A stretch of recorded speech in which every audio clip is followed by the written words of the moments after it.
कौन बनेगा नेता। नगर निगम के चुनाव पास आने वाले थे। पूरे कानपुर शहर में टिकट को लेकर मारामारी शुरू थी, लेकिन सबसे ज्यादा चर्चा में वार्ड नंबर 40 की सीट थी। वो इसलिए क्योंकि इस बार वहां की सीट महिला के लिए आरक्षित थी। अब सवाल ये था कि चुनाव लड़ेगा कौन। इससे पहले ठाकुर साहब वहां से पार्षद थे और इस बार उन्होंने अपनी पत्नी सीमा ठाकुर को टिकट दिलवाई और ठाकुर साहब की शान के कारण सीमा जी ने 20,000 वोटों से चुनाव जीत लिया। अरे बधाई हो सीमा भाभी, अब तो आप वार्ड की पार्षद बन गई हैं। अब तो हमारे काम आप ही करवाएंगी। अरे ये तो सिर्फ नाम की पार्षद बनी है, वो तो महिला सीट आ गई, वरना पार्षद तो मुझे ही बनना था। अब भले ही चेहरा इसका होगा, लेकिन पावर तो मेरी ही होगी। अरे वाह भाई साहब, क्या दिमाग लगाया है आपने भी। आइए आप लोग, खाना लगा दिया है सबके लिए। सीमा जी पार्षद बन चुकी थी, फिर भी उनकी एक ना चलती। सारे काम ठाकुर साहब खुद ही संभाल लेते और जहां जरूरत पड़ती वहां सीमा जी का अंगूठा लगवा लेते। सीमा जी ज्यादा पढ़ी लिखी भी नहीं थी। एक दिन ठाकुर साहब और सीमा एक प्रोग्राम में जाते हैं। अरे ठाकुर साहब, आप आ गए। ओहो, पार्षद मैडम भी आ गई हैं। स्वागत है आप दोनों का। लगता है हमारे पार्षद फंड का सही इस्तेमाल हो रहा है। चलिए अब उद्घाटन करते हैं। ये लीजिए ठाकुर साहब कैची, आप ही सबसे पहले प्रवेश कीजिए। सब लोग आगे निकल जाते हैं और सीमा जी पार्षद होने के बावजूद भी पीछे खड़ी रह जाती हैं।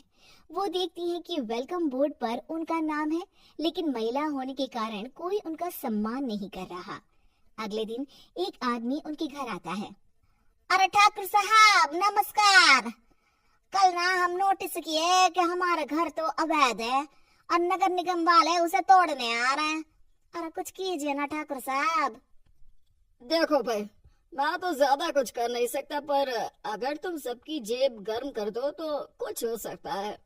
कुल मिलाकर 4 लाख लगेंगे। अरे 4 लाख ठाकुर साहब? अरे भाई, मैं अपने लिए नहीं मांग रहा हूँ। दरोगा है, इंजीनियर बाबू है, बड़े साहब है, सबको देना पड़ता है ना थोड़ा थोड़ा। बोलो है मंजूर? तभी वहाँ अचानक सीमा जी आ जाती हैं। अरे ये आप क्या कर रहे हैं? पहले इन्हीं लोगों से तो आपने वोट मांगे, अब इनसे ही पैसे ले रहे हो। अरे चुप रहो तुम, तुम्हारा काम है सिर्फ अंगूठा लगाना, तुम वही किया करो। मुझे दूसरा काम तुम मत सिखाओ, समझी? और तुम ना जाओ, अब पैसे लेकर आओ, वरना जेसीबी किसी भी वक्त आती होगी। सब कुछ ऐसे ही चलते रहता है। एक दिन सीमा जी और ठाकुर साहब को एक लोकल मीटिंग में बुलाया जाता है। वहां पर कई और अधिकारी लोग भी मौजूद रहते हैं। अब मैं चाहूंगा कि ठाकुर साहब हमारे बीच 2 शब्द कहें। मेरे प्यारे भाइयों और बहनों, आज मेरा सौभाग्य है कि मैं आप सबकी सेवा दिन रात कर पा रहा हूँ। आपने मेरी पत्नी को भारी मतों से जिताया है, इसलिए मैं आप सभी का शुक्रगुजार हूँ। मैं आप सबसे वादा करता हूँ कि हमेशा की तरह हमारे वार्ड में किसी को कोई तकलीफ नहीं आने दूंगा। सभी लोग तालियां बजाने लगते हैं। अब मैं माननीय पार्षद मैडम को स्टेज पे बुलाना चाहूंगा। अपने नाम को बुलाया सुनकर सीमा जी एकदम चौंक जाती है। उन्हें बिल्कुल उम्मीद नहीं थी कि इतनी बड़ी जगह उन्हें मंच पर बुलाया जाएगा। जैसे तैसे वो मंच पर चढ़ती हैं। ऊपर जाते ही सीमा जी को सारी पुरानी बातें याद आ जाती हैं कि किस तरह उनके पति उन्हें कभी भी आगे बढ़ने नहीं देते और उनके नाम से गलत काम करते हैं। वो बोलने लगती हैं, मैं आपके वार्ड की पार्षद सीमा हूँ। आप में से बहुत कम लोग ही मुझे जानते होंगे, क्योंकि इससे पहले मुझे कभी ऐसा मौका ही नहीं मिला। सारे मौके मेरे पार्षद पति यानी आपके ठाकुर साहब ही लेते रहे, लेकिन आज ये मौका मुझे मिला है तो मैं इसे ऐसे ही नहीं जाने दूंगी।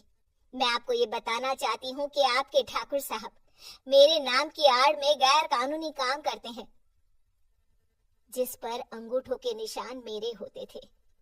इसीलिए मैं अपनी गलती मानती हूँ और आज अपने पद से इस्तीफा देती हूँ, ताकि आगे से कोई गलत काम ना हो पाए। अब फैसला आप सबके हाथ में है कि आप हमें क्या सजा देना चाहते हैं। सीमा जी की बातें सुनकर ठाकुर साहब के चेहरे का रंग उड़ जाता है और वो शर्म से मुंह नीचा करके वहां से चले जाते हैं और पद से इस्तीफा देकर ही सही सीमा जी अपने आप में आत्मविश्वास महसूस करती हैं।